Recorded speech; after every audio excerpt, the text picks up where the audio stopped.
ይሄን ቪዲዮ በጣም በደንብ አድርጋችሁ ስሙት። 10 ዓመት አረብ ሀገር ቆይታ የመጣችና 2 ዓመት ቆይታ የመጣች ከህዝቡ ጋር ያላችሁ ውቅራሱ አንድ አይደለም።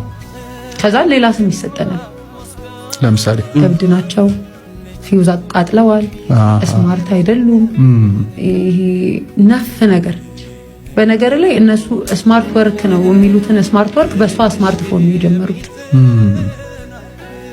ነገርን ከዜሮ ሳይሆን ከአንድ የጀመሩት በሷ ምክንያት ነው።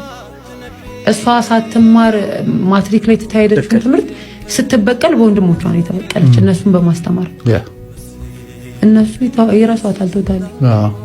ምክንያቱም ከነጋቸው ጋራ እሷ የለች፣ እኩል አትሄድም። አሁን ስትመጣ እኩል አልዘመነችም፣ እኩል አታወራም ምናምን።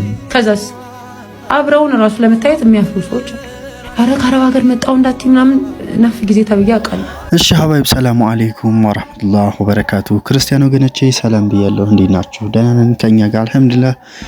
ለቪዲዮ አዲስ ከሆኑ ለቻናሉ ማለት ነው አዲስ ከሆኑ ሰብስክራይብ ያደርጉ ቤተሰብ ሆኑ እና እንግዲህ እህታችንን እንዳያችኋት ነው ጉዝ ናት። አነጋገሯ በጣም ገልጸዋለች።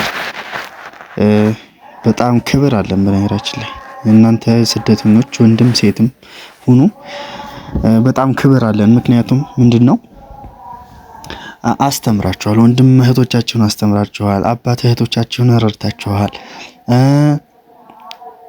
ደግሞ ስራ ቢያጣ ስራ መስሪያ ብላችሁ ቢዝነስ መክፈቻ ብላችሁ ሂሳብ ሰጣችሁ ነው፣ ብር ሰጣችሁ ነው። ግን ያን ሁሉ ተረስቶ ስትመጡ የሆነ ነገር የሚያደርጉ የሆነ ነገር እናንተን የሚለክፉና የሆነ በቃ ራሳችሁ መቋቋሚያ እንዳይኖራችሁ አድርገው የሚያስቡ ቤተሰቦችም አሉ። ምን ለማለት ፈልጌ ነው? በቃ ሁሉም ሰው ከኢትዮጵያ ላይ 80% የሚያስበው እናንተን ከዛ እንደመጣችሁ እንደማታስቡና በቃ ምን ማሰብ እንደማትችሉ እብድ አድርገው የሚያስቡ ኢትዮጵያውያን አሉ፣ እንዲሁም ቤተሰቦችም ጭምር አሉ ማለት ነው። እና እቺታችን በነገሯ አነጋገሯ በጣም አክቲቭ ናት፣ ፐርፌክት ነው አነጋገሯ። በቃ ምንም አይወጣለትም። ግን እብድ እየተባልኩ ነበረ። አንቺ ጋር እኔ ጋር ራሱ የሚሄድ ሰው እየተጠየፈኝ ነበረ ነው የምትለው። እንግዲህ ይሄን አነጋገሯን ተመልከቱ። እና እኛ ሀገር ሰው በጣም ያሳፍራል፣ ያናድዳልም። ከዛም ሁሉ አንዳንድ ቤተሰቦች አሉ ደጋግ ቤተሰቦች ለእናንተን ህይወት የሚያቋቁሙ የኔን ህይወት ተይውና ያንቺን ህይወት ጨርሰሽ ከዛ በኋላ ምናምን የሚሉ ቤተሰቦች አሉ።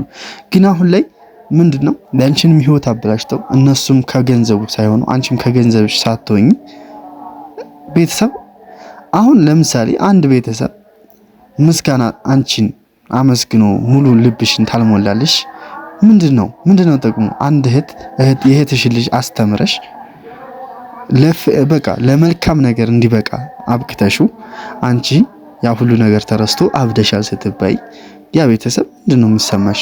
አንቺ ወላሂ በጣም ከባድ ነው።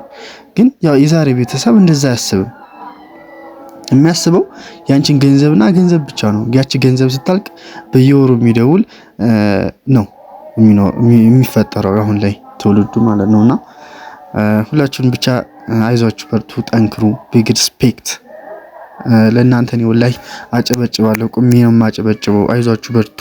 ምክንያቱም ይሄንን ሁሉም ነገር ተቋቁማችሁ እስካሁን ድረስ የምትሰሩት ማለት ነው። አይዟችሁ፣ በርቱ። አሁንም አላህ ይጠብቃችሁ። በተለይ በአረብ ኤሚሬት ውስጥ የምትኖሩ ሁላችሁም አላህ ይጠብቃችሁ፣ አላህ ይጠብቀን። ኢትዮጵያም ሀገራችንን ሰላም ያርግልን። እንግዲህ እንደምታዩት ሁሉም ሀገር ሰላም አይደለም። በየዓለማት ሁሉ ጦርነት አለ።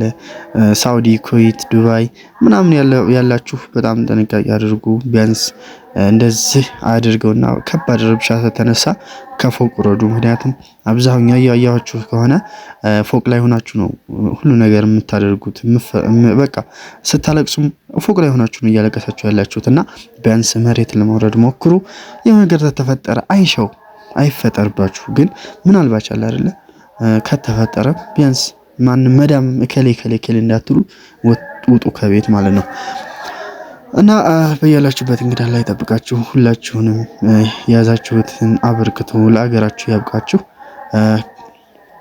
መልካም ረመዳን ይሁንላችሁ። ዛሬ 12ኛ ቀናችን መሰለኝ። እንዴት እንደሚሮጥ ረመዳን ከባድ ነው። ብቻ እንግዲህ አንዳንዶቻችሁም ከብዶና የዘንድሮ ረመዳን አንዳንዶቻችሁ በጣም ሮጠብን ፈጠነብን ይላችኋል እና እንግዲህ እንደድላችሁ ነው። አንዳንዱም ስራ ይበዛበታል፣ አንዳንዱም በጣም ተኝቶ ነው የሚለው። ብቻ እንደድል ነው፣ ብቻ ለምን እንደድላችን ነው የምንኖረውና ሁላችሁንም በርቱ። መልካም ጊዜ ሁላችሁ። ቀጣይ ቪዲዮ እስከምንገናኝ ድረስ እናመሰግናለን። እስከዛው ድረስ ላይክ እያረጋችሁ ቤተሰብ ያልሆናችሁ ደግሞ የፋጥማ ወሎን ቲዩብ ሰብስክራይብ ያደርጉ ቤተሰብ ይሁኑ። እንደዚህ አስተማሪና አስደሳች አስተማሪም አዝናኝም የሆኑ ቪዲዮዎችን አመጣላችኋለሁ። በጣም አመሰግናለሁኝ። ያው እንደነገርኳችሁ ለእናንተ ክብር አለኝ፣ እንዳትረሱ ይሄንን። ምክንያቱም እኔ ሁሌ የምለው ወላሂ መሬት ጠባትል። ምክንያቱም አንዳንዴ የምትባሉትን ነገራችሁ ነበር። ባለፈውም እዛ ሀገር ስትመጡ እንዳበዳችሁ ነው የምትቆጠሩት። እዚህ ሀገር ሰው ለእናንተ ክብር አይሰጣችሁም። ከእህት ከወንድም ካክስት ሁሉም ብትሉት ለእናንተ ሪስፔክት አይሰጥም። ለእናንተ ምንም ተስፋ እንደሌላችሁ ትዳር እንደማትይዙ አድርገው ነው የሚያስቡት። እና ብቻ እናንተም ጀግና ሆናችሁ በርተታችሁ ይህን ህይወት የእናንተን ጀግንነት ማሳየት ያለባችሁ ምን ስታረጉ መሰላችሁ? ቤት ስትሰሩ ነው። እዛ ሀገር ጠንክራችሁ ቤት መስራት አለባችሁ። እና ቀጣይ ቪዲዮ ብቻ ሰራላችኋለሁ ምንና ምን ይዛችሁ መምጣት እንዳለባችሁ፣ እዛ ሀገር ምን መስራት እንደምትችሉ ስትመጡ ምን ያክልስ ገንዘብ ይዛችሁ መምጣት እንዳለባችሁ እነግራችኋለሁ። ቀጣይ ቪዲዮ እስከምንገናኝ ድረስ መልካም ቆይታ።